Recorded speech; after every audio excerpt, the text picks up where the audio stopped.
Mi nombre es Susana González, en la asignatura Parasitología Médica con la doctora Carmen Pichardo. Les estaré hablando sobre la Angiostrongyliasis, que es una enfermedad parasitaria causada por un parásito del género Angiostrongylius, que puede ser tanto Angiostrongylius costarricensis como Angiostrongylius cantonensis, que van a producir respectivamente diferentes enfermedades, como es la parasitosis intestinal, que es más común de la costarricensis, y la meningoencefalitis eosinofílica, que es común de la cantonensis.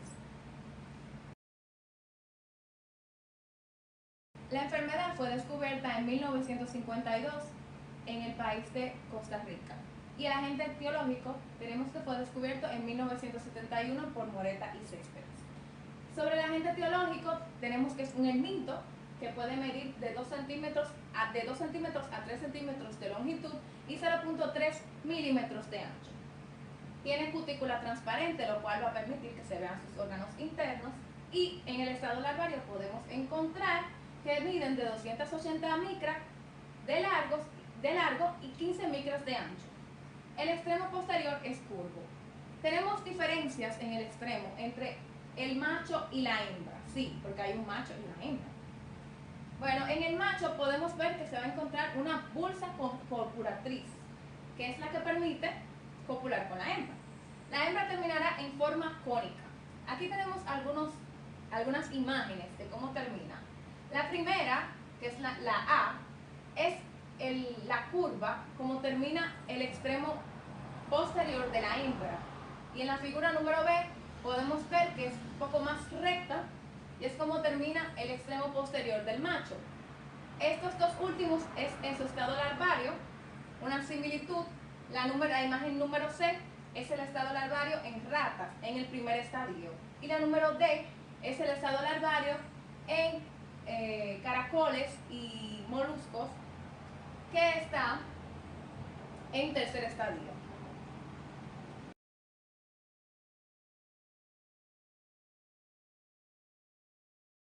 Ciclo de vida. Bueno, el ciclo de vida del parásito Angiostrongyloides costarricensis es bastante simple. Lo va a aprender con un pequeño dibujo. Tiene varios estadios esta infección: primer estadio, tercer estadio y quinto estadio. Bueno, tenemos que como reservorio está la rata algodonera, también del género Sigmodum bispidum. Y como huésped intermediario tenemos a la babosa, algunos moluscos, principalmente la babosa Vaginurus plebeius. Este parásito adulto se va a encontrar en las arterias mesentéricas de la rata, específicamente en la región iliocecal. Como tenemos el reservorio de la rata, comenzamos explicando el ciclo de esta forma. La rata contiene los parásitos adultos en sus arterias mesentéricas, como ya dijimos anteriormente. De aquí, ellas van a pasar a la mucosa y submucosa del intestino. Luego, que pasan a la mucosa y la submucosa, atraviesan la luz intestinal y son excretadas mediante las heces. Entonces, aquí es que entra el primer estadio, donde la babosa o el molusco se va a infectar mediante la ingesta de estas heces que están contaminadas con el parásito. En la babosa, el ser humano se contamina de la siguiente forma. Ya dijimos que la babosa es intermediario, es un huésped intermediario y también representa la fase infectante para el ser humano u otros animales. Cuando ingerimos alimentos que contienen caracoles, verduras que no han sido lavadas y que han tenido contacto con las secreciones de esta babosa, que está infectada obviamente, pues entonces la ingerimos y también ingerimos nosotros el parásito. Entonces, el tercer estadio es cuando la babosa ingiere el parásito y es una etapa infectante para el ser humano. O sea, el ser humano ingiere este alimento contaminado con secreciones, puede ser agua, puede ser alimento, mayormente son vegetales que están contaminados con este tipo de babosa porque les gusta ese medio acuático, y como los vegetales llevan mucha agua en su cultivo, pues ellas mayormente se van a encontrar ahí.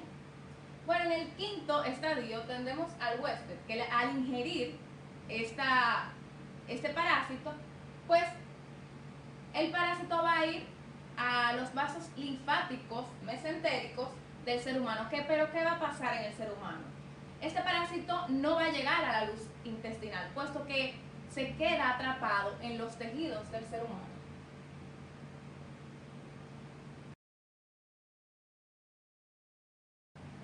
Bien, en la patología y patogenia de la angiostringiliasis costarricensis tenemos varias manifestaciones, como son obstrucción, granulomas, formación de tumores en casos muy graves y lesiones necróticas.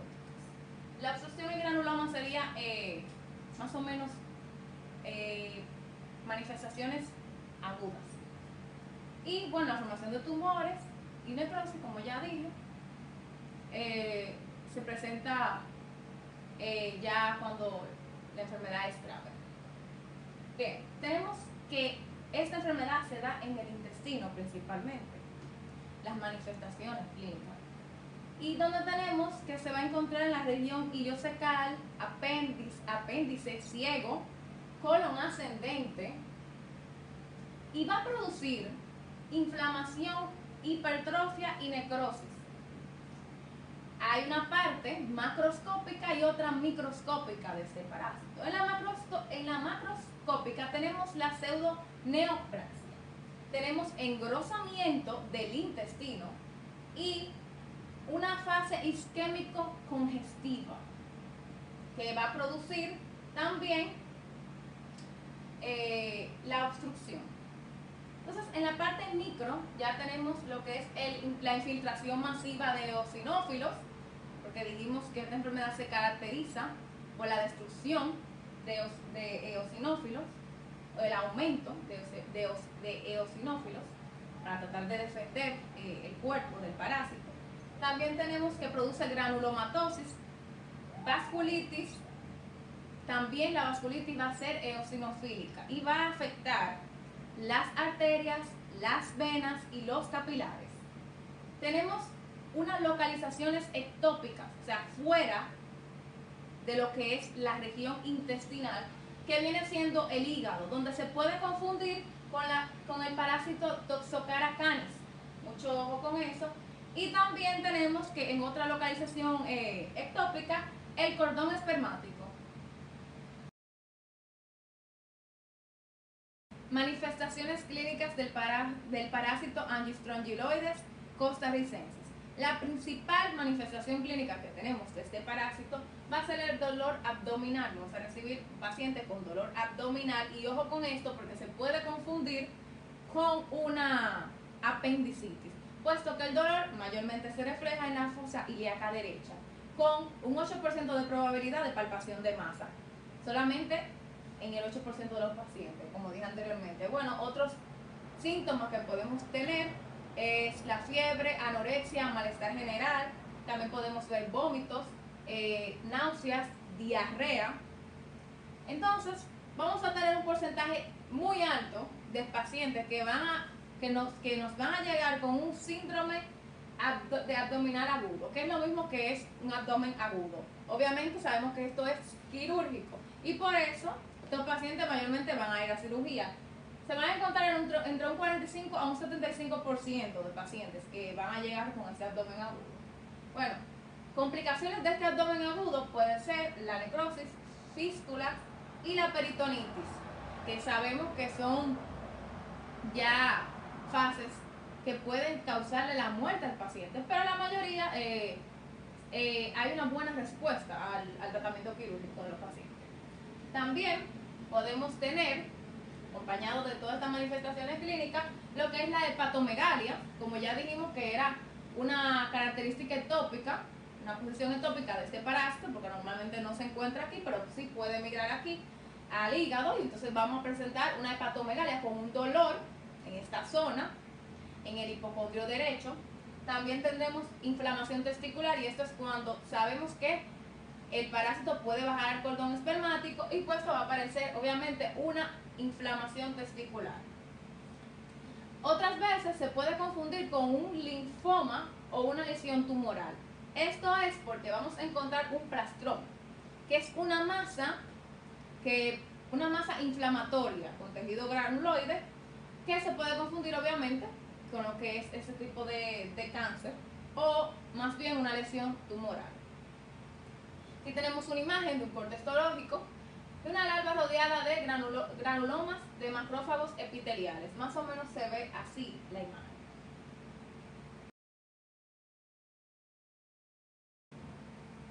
Diagnóstico y diagnóstico diferencial. ¿Cómo hacemos el diagnóstico? Examen coprológico. Por más raro que parezca, o bueno, no más raro que parezca, el examen coprológico no es un método de diagnóstico en este parasitosis, puesto que a los parásitos quedarse atrapados en los tejidos, no salen a la luz intestinal, como en las ratas, en el caso de la rata que mencionamos más anteriormente, con el ciclo de vida. Entonces el examen coprológico no se puede encontrar los huevos ni el parásito.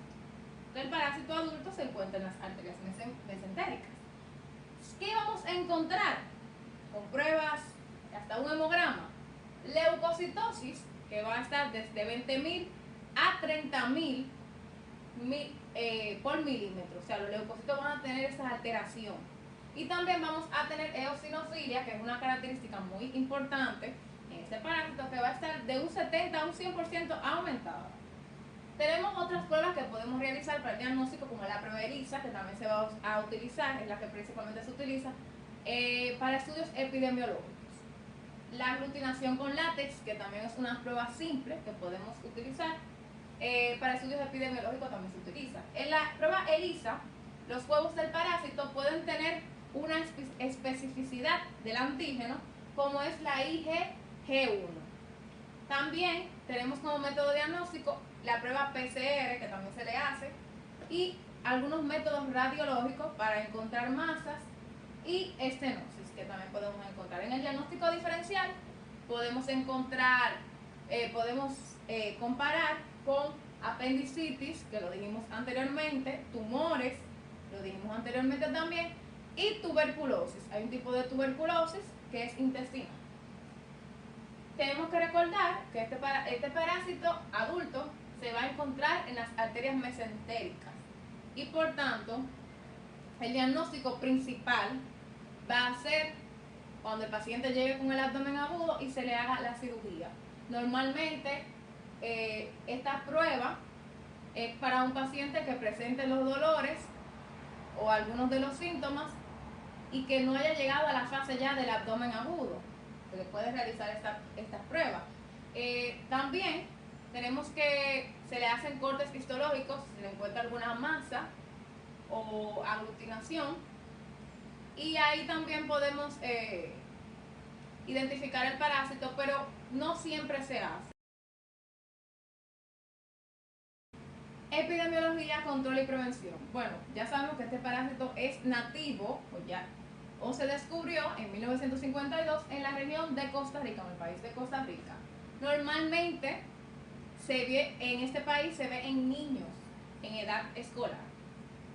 Existen más de 11 especies que se han encontrado como reservorio, tanto roedores como caninas, como son algunas ratas y perros. Anteriormente hablamos de las ratas algodoneras, que son las que mayormente contraen este parásito.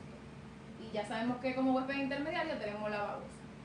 En Ecuador, hay huéspedes intermediarios y definitivos, ahí donde más se encontraron los huéspedes intermediarios y definitivos, que son todo esto que anteriormente hemos mencionado, y un anticuerpo de 4.4% en niños en la edad escolar. En el sur de Brasil se encontró en adultos de un 29.8 y un 66% de prevalencia serológica. También se ha encontrado en países como Estados Unidos, México, El Salvador, Honduras, Panamá, Venezuela y en Colombia, que se ha visualizado que también se encuentra en niños y adultos. En la prevención que tenemos de este parásito, pues lavar bien las frutas, los vegetales, evitar ingerir moluscos, o si van a ingerir moluscos, bueno, que tengan un lavado, pero obviamente eso va a tener mayor riesgo, el que consuma algún tipo de molusco. También se ha encontrado en las carnadas que se usan para pescar los peces y obviamente alimentos mal cocinados o poco cocidos. Todo esto tenemos que tener en cuenta para no infectarnos con este parásito.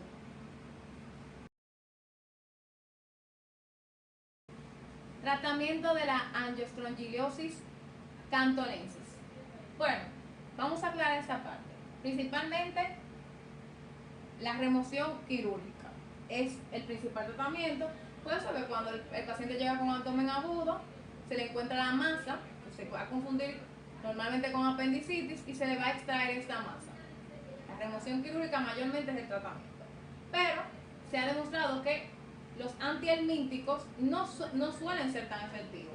Tenemos el grupo de los benzimidazoles, como el bebendazol y el albendazol, que se dan mayormente durante 2 semanas, ese tratamiento, pero existe una gran posibilidad de que el parásito emigre a otras zonas como son el hígado y el cordón espermático, que lo dijimos anteriormente, y en otros casos existe lo que es la curación clínica espontánea.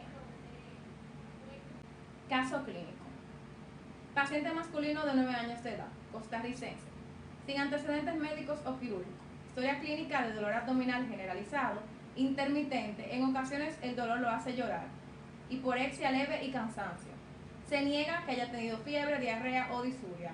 Los síntomas son de 1 año de evolución. Vive en el campo, tiene agua potable, el niño acostumbra a ir a la escuela y comer frutas recogidas del suelo sin lavar. Se observa de un aspecto sano, aunque tiene las uñas sucias. Al explorar su abdomen no se observan anormalidades. La peristalsis es normal, no se palpan visceromegalias ni masas. Sí hay moderado dolor en fosa ilíaca derecha, pero no hay signos peritoníticos. Se palpan 5 adenopatías inguinales, pequeñas, blandas y desplazables. En cuello se documentan 2 adenopatías pequeñas. Lado derecho, resto de examen físico es normal.